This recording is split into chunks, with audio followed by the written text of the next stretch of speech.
영국의 화물선 한 척이 항구에 닻을 내렸습니다. 이제 배가 다시 출항을 해야 되니까 이런저런 준비를 하게 되는데, 선원한 사람이 냉동실에 들어가서 그 컨테이너에 여러 가지 일들을 하고 있었습니다.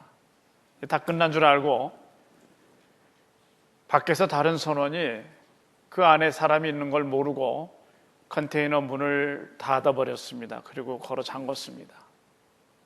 그리고 배는 슬슬 이제 떠나기 시작하는데, 갇힌 이 선원이 얼마나 마음에 급하겠습니까? 이제 나는 냉동실 안에 들어왔는데 문은 닫혔고 배가 떠나면 사력을 다해서 문을 두드리고 해보지만은 소리를 질러도 벽을 두드리고 해도 도대체 알아듣질 못하고 배는 그냥 떠나고 말았습니다. 냉동실 안에 갇힌 이 선원이 이제 몸이 으슬으슬하면서 추워오기 시작하는데, 항해하는 시간을 생각해 보니까 나는 이제는 죽는 건 확실하구나 싶었습니다. 그래서 바닥을 이렇게 둘러보다가 쇳조각 하나를 주워서 컨테이너 벽에 이제 적어 나가기 시작합니다. 냉기가 내 코로 들어와서 내 손가락 발가락을 마비시키는 그런 이야기, 찬 공기에 노출된 신체 각 부위가 따끔거리면서 아파오는 그런 증상들, 또 자기의 온 몸이 점점 굳어지면서 죽어가는 그런 이야기를 처절하게 다 일기로, 죽음의 일기로 적었습니다. 배가 리스본에 도착했을 때에 컨테이너를 열어본 선장은 선원이 죽어있는 것을 발견합니다. 그리고 벽에 보니까 마지막까지 그가 사력을 다해서 자기의 죽어가는 상황을 기록한 죽음의 일기를 발견했습니다. 그런데 더 놀라운 것은 냉동실 안에 가리키고 있는 온도계의 숫자였습니다. 그것은 68도였습니다. 사실은 배가 출발할 때에 그 컨테이너 더 이상 선적할 것이 없어서 냉동이 가동되지 않는 상태였습니다. 그러니까 사실은 상온으로 계속 왔던 겁니다. 그런데 냉동칸에 갇혔다고 생각한 이 선원은 생각하면 할수록 몸이 점점 추워오고 마비되어가는 따끔거리는 증상을 느끼면서 결국은 춥다고 생각한 공포의 상상 속에서 그는 죽어갔던 겁니다.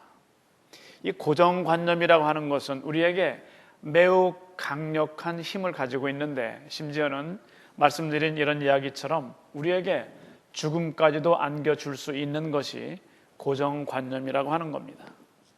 하나님의 말씀이 우리의 마음속에 들어와서 잘 박힌 못처럼 입력되는 것은 매우 중요합니다마는, 그 말씀이 우리 속에 들어와서 하나의 데이터로서만 작용을 할 뿐 전혀 내 속에서 어떤 역사도 일어나지 않는다면, 그것은 마치 고정관념 속에서 죽어간 선원이 가지고 있는 잘못된 지식과 다를 것이 없을 겁니다. 그래서 오늘 말씀을 읽어보면 사실은 고정관념적인 차원에서 이해하는 것, 그리고 하나님의 말씀을 실제 생활에 적용하는 이 두 가지 차원에서 우리가 말씀을 볼 수 있습니다. 오늘 20절 말씀 보시면, 그러므로 율법을 지키는 것으로는 아무도 하느님과 올바른 관계를 가질 수 없습니다. 율법은 단지 무엇이 죄가 되는지를 알려줄 따름입니다. 공동번역입니다. 오늘 바울 사도가 진술하는 저희 앞에 하나님을 두려워함이 없느니라, 이 말씀은 성경 전체를 통해서 구약에서도 신약에서도 사람이 죄를 지을 때에 표현하는 전형적인 표현법입니다. 그는 죄인이었다, 그는 죄를 지었다, 이런 말씀도 있지만은 그의 마음속에는 하나님을 두려워하는 두려움이 없었다라고 기록하고 있는 것이 가장 통상적인 성경의 말씀입니다.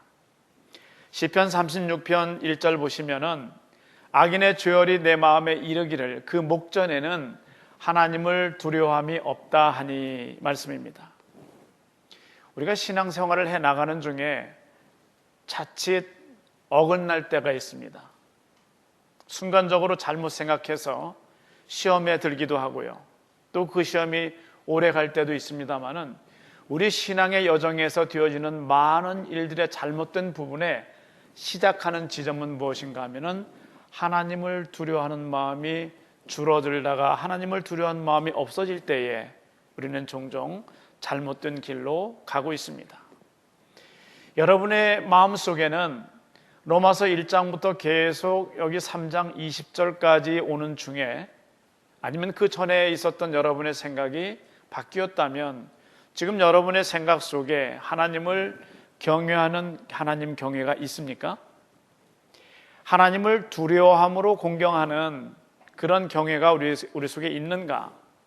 오늘 본문 말씀의 의미는 세상의 모든 사람들이 하나님을 두려워하지 않는다 이런 말씀이 아닙니다.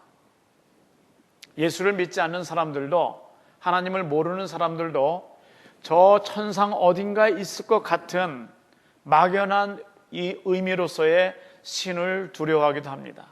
예수 믿지 않는 사람들도 하나님이 누구인지 모르는 사람들도 그저 아이고 하나님 뭐 이러기도 하고요. 뭐 하늘이 두렵지도 않느냐 그렇게 말들 하죠. 하늘의 어딘가의 3차원적인 생각으로 저 위에 어딘가 우리 인간과는 전혀 다른 공간에 계실 것 같은 신 그런 생각들을 한다고 하는 말씀이기 때문에 오늘의 의미는 모든 이 세상의 불신자들만이 하나님을 두려워하지 않는 것이 아니라 믿는 우리도 우리 가운데도 하나님을 더 이상 두려워하지 않는 사람이 있다고 하는 말씀을 적고 있습니다. 히브리서 12장 28절 말씀은 그러므로 우리가 진동치 못할 나라를 받았은즉 은혜를 받자. 이로 말미암아 경건함과 두려움으로 하나님을 기쁘시게 섬길지니 경건한 두려움 이 말씀을 두 글자로 줄이면 경외이죠. 경외. 그런데 우리 속에 이 하나님을 경외하는 경외가 생기게 되면 나타나는 현상이 한 가지가 있는데 그것은 경배하고 싶은 겁니다. 두려움도 여러 가지가 있습니다. 천둥이 치고 뇌성이 이렇게 나게 되면 우리는 어딘가 안전한 곳으로 필요침이 있는 곳으로 좀 피하려고 하는 생각이 들죠.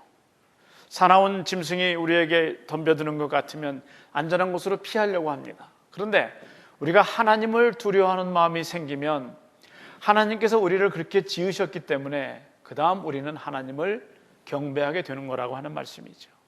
그 말씀을 성경은 우리에게 계속 말씀하고 있습니다. 오늘의 본문 말씀은 로마서 1장 18절에서 시작했던 로마서 전체 주제를 간단하게 요약하고 있습니다. 오늘 이 두 절 말씀도 매우 중요한 하나님의 말씀입니다. 과연 이 말씀대로 한다면 우리는 어떻게 해야만 하나님과 옳은 관계를 가질 수 있는가 이 부분을 계속 고민하면서 적은 흔적이 말씀 속에 나타나 있습니다. 하나님은 글쎄 우리가 알지 못하지만 우리는 올라가 보지 못했지만 과거 그들의 생각으로 어떤 저 3층 전 저 위에 7층 전쯤에 어딘가 계실 것 같은 물리적인 생각으로 한다면 저 위에 어딘가 계실 것 같은 그런 하나님으로 그저 형이상학적인 하나님으로만 생각했었습니다마는 우리에게 중요한 것은 바로 내 옆에 와 계시는 내 안에 임재하시는 그리고 내 삶의 모든 부분을 주관하시는 하나님으로 인식하는 것이 살아있는 신앙인 줄로 믿습니다. 그래서 우리는 하나님을 요청할 때에 하나님 제 삶에 오셔서 저를 좀 간섭해 주십시오가 아니죠. 사이간자 간섭이 아니에요. 내가 다 이렇게 진행해 나갈 테니까 이때 오셔서 잠깐 얘기하시고 또 잘못할 때 잠깐 왔다 가시고 잘할 때 좀 칭찬도 해주시고 간섭이 아니라 하나님의 역사는 우리의 삶을 주관하시는 거죠. 전체를 주관하시는 거죠. 그리고 어찌 보면 하나님에 의해서 하나님이 원하시는 내 인생의 삶을 살아가는 과정 속에 잠시 우리가 잘못된 길로 갈 때도 있다고 하는 겁니다. 바로 이 관계가 하나님과 우리 사이에 살아있는 관계라고 하는 거죠. 로마서가 변화시킨 사람들은 얼마나 많은지 모릅니다. 알려진 것으로만 해도 성자 어거스틴을 변화시켰고요. 마틴 루터를 또 존 버년을 또 감리교 장시자 요한 웨슬리를 그들이 기록한 것만으로 볼 때에 로마서의 말씀이 수많은 사람들을 변화시키고 있는데 제가 바라기는 이제 로마서 1장부터 지금 3장까지 가고 있습니다마는 로마서 말씀을 계속해서 묵상하시는 중에 여러분도 과거와는 다른 사람으로 변화될 수 있는 그런 계기가 이 말씀들을 통해서 일어날 수 있기를 바랍니다. 로마서를 계속 읽어보면 로마에 그렇게 가고자 원했던 사도 바울의 간절한 소원이 드러나는데 1장 16절과 17절 말씀에 내가 복음을 부끄러워하지 아니하노니 이 복음은 모든 믿는 자에게 구원을 주시는 하나님의 능력이 됨이라. 첫째는 유대인에게요 또한 헬라인에게로다. 17절입니다. 복음에는 하나님의 의가 나타나서 믿음으로 믿음에 이르게 하나니 기록된 바 오직 의인은 믿음으로 말미암아 살리라 함과 같으니라. 이 말씀으로 하면 그렇게 그가 로마에 가고 싶어 했고 그리고 복음을 부끄러워하지 않는 이유는 무엇인가 하면은 이것 자체가 하나님의 능력이 되는 거라고 그는 믿었기 때문이었습니다. 하나님께서는 우리에게 교회를 허락하셨습니다. 그래서 우리는 거룩한 주일에 아침에 나와서 이렇게 하나님께 드리는 예배를 우리는 드리고 있습니다. 우리에게 하나님께서 교회를 허락하신 이유는 이곳에 모여서 내 자녀들끼리 모여서 하나님 안에서 신앙의 공동체를 이루어 가라고 하는 그런 목적으로 우리에게 교회를 허락하셨습니다. 그래서 우리가 하나님께 예배를 드리고 기독교 교육도 있고 또 전도도 봉사와 섬김, 친교 이런 모든 일들이 이루어질 수 있습니다. 그래서 우리가 신앙 공동체를 통해서 하나님을 알고 서로를 발견해 나가는 이런 것, 이것을 바로 마틴 루터가 말하는 은혜로운 하나님이라고 하는 거죠. 이것을 그는 은혜로운 하나님, 그 은혜로운 하나님을 우리가 만날 수 있는 것이 바로 예배인 줄 믿습니다. 그래서 우리에게 무엇보다도 가장 중요한 것은 우리 삶에 있어서 예배입니다. 그런데 오늘 본문을 포함해서 사도 바울이 출발한 그의 출발점은 어딘가 하면 그것은 하나님의 진노였습니다. 우리가 오늘 예배 드리면서 이처럼 중요한 예배를 드리면서 하나님의 은혜를 감사할 수도 있고요, 내 죄를 용서해 주심에 대한 감격의 눈물을 흘릴 수도 있고요, 또 나의 병을 고쳐주신 그 은혜에 대해서 감격할 수도 있습니다. 우리는 여러 감정을 가지고 하나님께 예배를 드리고 있습니다마는 이 말씀을 기록한 사도 바울의 가장 출발점은 그것은 하나님의 진노였습니다. 그런데 우리는 이렇게 편안한 삶을 살아가면서 이제는 이 편안한 삶에 어느 정도 익숙해져 있어서 하나님의 진노를 현대인들은 혐오하고 있습니다. 하나님께서 나에게 그렇게까지 진노하실 필요가 있겠는가? 그러면 진노하시는 하나님을 내가 어떻게 해야 되는가라고 하는 거죠. 우리 오늘 다드림 찬양 마지막 찬송을 통해서 주인 오라 하실 때 날 부르소서라고 하는 하나님 앞에 우리가 간청을 하고 있습니다. 오늘 말씀의 제목인 죄를 깨달음, 저 죄를 깨닫는다고 하는 것은 무엇인가 하면 내가 두 손을 들고 하나님께 나아가는 것을 의미합니다.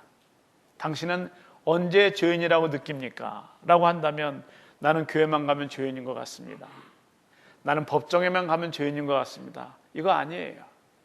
우리는 하나님 앞에 서 있을 때 코람데오, 하나님 앞에 서 있는 인간으로서 우리는 늘 하나님 앞에 내가 죄인인 것을 고백할 수 있는 것, 그것이 은혜입니다. 나는 어제는 오늘 예배를 준비하면서 특별히 많이 기도를 했고 밖에 한 번도 나가지 않았고 신앙서적만 읽었고 성경만 읽었기 때문에 오늘은 그래도 내가 죄인이 아니다라고 생각할 수가 없는 것이 우리 인간이 가진 한계이죠. 그런데 지금 이렇게 편안한 가운데 살고 있는 우리들에게 하나님이 만일 정말 종말을 주신다면, 우리 다드림에서 바로 그 전의 찬송 두 번째 찬양은 또 마라나타 아니었습니까? 마라나타 어서 오시옵소서. 하나님께서 예수 그리스도를 지금 보내셔서 예수님의 재림이 지금 임해도 괜찮겠습니까?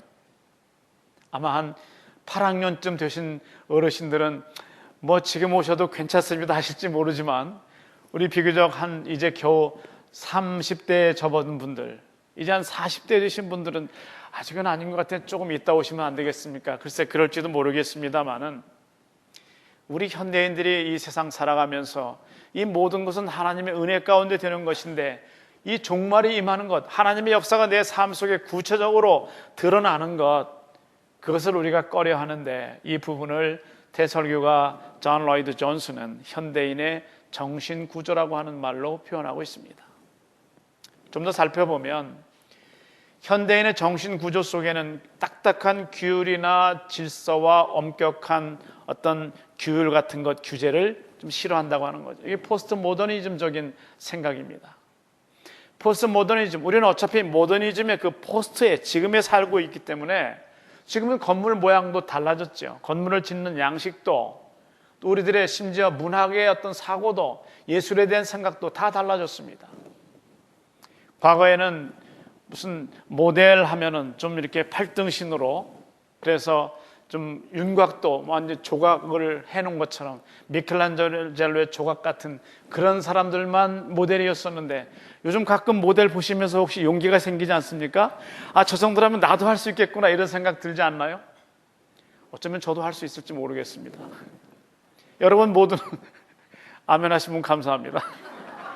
여러분 모두는 이제 우리도 모델로 나갈 수 있어. 이 이야기는 뭔가 하면은, 이제는 포스트 모더니즘을 살고 있는 지금은 우리의 모든 사고가 근본적으로 바뀐 것을 의미합니다.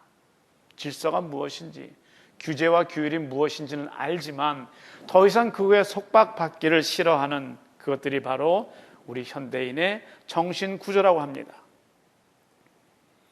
그래서 하나님의 진노가 이제는 우리의 삶을 다 뒤바꿔 버릴 것이고, 하나님께서 이 땅에 오시면 우리의 모든 탄탄한 이 모든 마련된 기반들이 흔들릴 것이다. 그래서 우리에게는 매우 괴로운 일들이 생길 거다 해서 하나님의 진노를 우리는 싫어합니다. 그래서 가능하면 하나님의 진노보다는 하나님의 사랑을, 하나님의 징계보다는 하나님의 평화와 끌어안으심을 설교하는 많은 그런 방향으로 나아가고 있습니다. 신학의 흐름도 1970년대에 몰트만이 주장한 축제로서의 예배 이후로 예배의 모든 방식도 심각하게 눈물 흘리면서 얼굴을 찡그리는 그런 어떤 죄인됨보다는 이제는 나를 구원하심에 대한 감사의 축제로서의 예배를 많이 지향하고 있습니다. 이건 전 세계적인 경향입니다만은, 그것은 옳은 것이지만은 그 속에 들어있는 맹점은 무엇인가 하면 하나님의 진노를 우리가 간과할 수 있다고 하는 겁니다. 아, 더 이상 하나님의 진노는 우리에게 임하지 않는구나라고 생각할 수 있게 만듭니다. 예수께서는 하나님에 대해서 우리에게 가르치시면서 주기도문을 우리에게 너희는 이렇게 기도하라 말씀하셨습니다. 그 기도로 보게 되면 우리가 영어로 기도한다면 Dad 아니면 Dear Dad 이렇게 기도하지 말라고 하신 겁니다. 하나님은 하늘에 계신 우리 아버지로, 그 아버지로 우리가 하나님을 섬기고 그 아버지를 우리가 고백하라고 하는 말씀으로 예수께서는 가르쳐 주셨습니다. 요즘 자녀들을 양육하는 부모들 보게 되면 특히 젊은 분들은 아빠인지 친구인지 알 수 없을 정도로 그렇게 아이들에게 친근하게 대합니다. 실제로 말도 그렇게 하고요. 어떤 아이들은 막 엄마 발로 차기도 하고요. 주는 음식 마음에 안 들면 집어 던져도 괜찮게 받아주고요. 물론 사랑으로 대하는 것 좋습니다만은 전혀 무섭지 않은 아빠, 친구 그 이상도 이하도 아닌 그런 아빠와 함께 자라는 자녀들에게는 어쩌면 그들은 더 이상 규제와 규율이라고 하는 것을 처음부터 벗어버리려고 할지도 모르겠습니다. 에덴 동산에서 그처럼 사랑하셨던 첫 작품 아담을 그리고 하와를 내어 쫓으실 수밖에 없었던 그 하나님, 그것은 하나님의 진노였습니다. 하나님과 동행하던 모세를 결코 약속의 땅에 들어가지 못하도록 하셨던 것, 그것도 역시 하나님의 진노의 방법이었습니다. 저는 여러분께 하나님을 소개하면서 하나님의 사랑과 용서의 측면도 소개하지만 하나님의 진노에 대해서 저는 소개하는 것을 잊지 않고 있습니다. 왜냐하면 로마서의 말씀 속에서 첫 출발점부터가 하나님의 진노였기 때문에 그렇습니다. 이 부분을 조금 더 살펴보면 로마서 1장 24절과 28절 말씀에서 기록했었습니다. 28절 말씀에 또한 저희가 마음에 하나님 두기를 싫어하며 하나님께서 저희를 그 상실한 마음대로 내어 버려두사 합당치 못한 일을 하게 하셨으니. 이 세상에 되어져가는 자연 현상들을 볼 때에 정말 이제는 세상의 마지막이 된 건 아닌가 이런 생각도 하게 됩니다. 물이 풍부하던 곳에 극심한 가뭄이 있고요. 덥던 지역에 눈이 내리기도 하고요. 매스컴으로 아시는 것처럼 화산이 폭발할 것 같습니다라고 얼마 전부터 예고하던 칠레에 화산이 폭발하기도 하고요. 네팔에서 7.8도의 강진이 일어나기도 해서 수천 명이 죽었지 않습니까? 얼마나 더 많은 사상자가 날지는 알 수 없습니다. 칠레 화산 폭발하는 것 영상 올린 밑에 리플을 보니까 어떤 사람은 fantastic fireworks 이렇게도 썼더라고요. 어떻게 보면 불꽃놀이 같이 보일 수도 있겠지만은 이제 정말 세상에 하나님께서 우리에게 마지막이 오고 있는 것은 아닌가 이런 생각이 들기도 합니다. 오존병이라고 하는 것도 있죠. 이것은 자동차 매연에서 아주 많이 검출되는 질소 화합물이 강한 햇볕과 만나서 더 안 좋은 오염물질을 만들어내는 오존병이라고 하는 거죠. 이것은 우리에게 눈병, 피부병, 호흡기 질환을 일으키고 꼭 필요한 플랑크톤까지도 소멸시킨다고 하는 겁니다.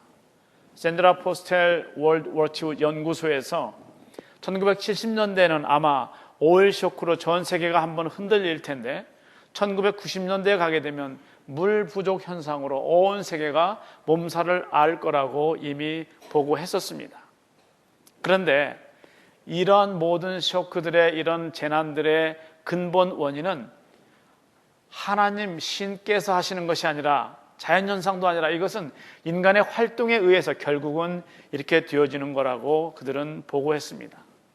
모든 원인은 혹시 나에게 있는 것은 아닐까라고 뉘우쳐 보는 것도 그것도 하나님의 은혜입니다. 사람이 너무 많아서 이렇게 된 거 아닌가, 죄가 너무 관영해서 이렇게 된 거 아닌가 그런 생각도 하게 됩니다. 나무가 한 그루에 있는 것보다는 여러 나무가 있어서 파란 숲이 있을 때 얼마나 보기 좋습니까? 돌멩이 하나 있는 것보다는 잔잔한 돌들이 많이 깔려있는 모습을 보면 참 평화롭고 마음이 그윽합니다마는, 그러나 인간이 수십만이 수백만이 모여있는 그곳에는 소음이 있고요, 쓰레기가 나오고요, 싸움이 있고 시기가 있고 쟁투가 있는 그런 곳. 왜 우리가 이렇게 되었을까? 하나님의 창조물이었는데 그것은 죄와 타락으로 인한 결과물입니다. 그래서 우리는 할 수 없이 태어나면서부터 죄를 가지고 태어난 죄 속에 태어난 인간인데, 그런데 우리는 살아가면서 이 죄의 문제가 해결되지 않다 보니까 점점 더 타락한 모습으로 가고 있다고 하는 겁니다. 세계적으로 2차례 겪었던 세계대전, 또 지금도 전 세계에서 우리 가까이서 일어나고 있는 부도덕들, 악덕의 성행들, 이런 걸 바라보면 실제 근본적인 원인은 하나님을 향한 두려움의 없어짐에서부터 시작됐다고 하는 거죠. 여러분은 하나님을 두려워하십니까? 우리가 하나님을 두려워하게 되면 우리는 하나님 앞에 경건한 삶을 살아갈 수 있습니다. 로마서에서 말씀하는 불경건이 있습니다. 하나님을 두려워하지 않고 경건하지 못하게 사는 것, 불경건에 바로 이어서 나오는 단어가 있는데 그것이 불의입니다. 의가 아닌 불의죠. 불경건에 이어서는 불의가 나올 수밖에 없는 것을 성경은 말씀합니다. 다시 본문으로 돌아가서 유대인들의 맹점은 무엇인가 하면 우리가 율법을 소유하기만 하면 우리는 구원을 얻는다라고 그들은 생각했었습니다. 아마 율법의 조문을 지키기만 하면 모든 것이 잘 될 거야 라고 그들은 생각을 했습니다. 야고보서 2장 10절 말씀 공동번역으로 보여드리면, 누구든지 율법 전체를 지키다가 한 조목이라도 어기면 전체를 어긴 셈이 되기 때문입니다. 그들은, 이 말씀을 받고 있었던 그들은 의문에는, 법조문이죠, 그럴 문자, 의문에는 전문가였는데 그들은 영적으로는 그렇지 못했습니다. 우리가 하나님의 말씀을 머리로 아는 것, 물론 깨닫는 것, 학문적인 용어도 중요합니다만 그 말씀이 실제 내 속에 들어와서 내 가슴을 뜨겁게 하고 있는지, 그래서 나를 움직여주고 있는지, 그것이 하나님의 살아있는 말씀을 받은 사람들의 모습입니다. 여러분은 하나님의 말씀을 읽을 때에 가슴이 뜨거워집니까? 그저 눈이 스르르 감길 뿐입니까? 잠 안 올 때 성경 읽는다는 분들 종종 봅니다만, 우리가 영적으로 건강하다고 하는 것은 건강한 육체의 건강한 정신이라고 하지만, 우리가 건강한 영적인 사람이 되었을 때에 하나님과 올바른 관계가 형성되게 되면 그 사람이 살아있는 사람이죠. 성경적으로 보게 되면 예수를 믿지 않는 사람 수십만이 있어도 그 사람들을 살아있는 사람이라고 성경은 말씀하지 않습니다. 한국의 약학 박사 1호인 홍문화 박사가 현대인의 병을 세 가지로 풀이합니다. 하나는 스트레스로 인한 성격병, 또 나쁜 생활 습관 때문에 생기는 습관병, 또 식사 패턴의 불균형으로 생기는 식원병이라고 하는 겁니다. 이 세 가지를 그는 말하고 있는데, 세 가지 병을 고치기 위해서는 첫 번째, 잘못된 자기의 성격을 고치고 생활 습관을 고치고 식사 패턴을 바꾸라고 하는 거죠. 이거 적으셔야 됩니다. 오늘의 본문 말씀 보면 19절 말씀, 우리가 알거니와 무릇 율법이 말하는 바는 율법 아래에 있는 자들에게 말하는 것이니 이는 모든 입을 막고 온 세상으로 하나님의 심판 아래 있게 하려 함이니라. 율법의 뜻하는 바는 우리 모든 크리스천들의 입을 모두 막는 거라고 하는 거죠. 율법은 어떤 면에서는 사실은 지키라고 주신 것은 아닙니다. 오해하지 마시기 바랍니다. 왜냐하면 어차피 우리가 율법을 지킬 수 없기 때문에 성경 말씀에 보게 되면 율법을 우리에게 주신 이유는 그것은 죄를 깨닫게 하기 위함이라고 말씀하고 있습니다. 그래서 우리는 그 많은 율법을 지키지 못하는 그 속에서 피해감으로 슬퍼할 것이 아니라 이렇게 하면 죄구나 라고 하는 것을 알라고 하는 목적으로 율법을 주셨습니다. 오늘 그래서 20절 말씀에 그러므로 율법의 행위로 그의 앞에 의롭다 하심을 얻을 육체가 없나니, 어떤 율법적인 행위를 가지고서도 하나님 앞에 의롭다 할 수 있는 사람이 없다고 하는 말씀을 성경은 말씀하고 있는 겁니다. 여러분은 죄인이십니까? 아니면 의인이십니까? 여러분 스스로를 아이덴티파이 하신다면 여러분은 어떤 것으로, 어떤 쪽으로 드러나기를 원합니까? 의인 아무개입니까? 아니면 죄인 아무개입니까? 성경 말씀은 계속 우리에게 절대적인 개념으로서의 죄인임을 일깨워주고 계십니다. 그래서 우리는 하나님의 은혜가 필요한 것이고 예수 그리스도의 성육신이 필요한 것이고 십자가의 보혈이 우리에게 필요한 것입니다. 오늘 말씀을 통해서 하나님 안에서 나의 나됨, 나의 죄인됨, 이 앞에서 내가 율법으로는 죄를 깨달을 수밖에 없는데, 그렇다면 죄인으로서 하나님 앞에 천부의 의지 없어서 손들고 갑니다라고 하나님 앞에 고백하면서 오늘도 한 걸음 한 걸음 여러분의 신앙 여정이 의인을 향해 갈 수 있는 여러분의 여정이 될 수 있기를 우리 주의 이름으로 축원합니다. 기도하겠습니다.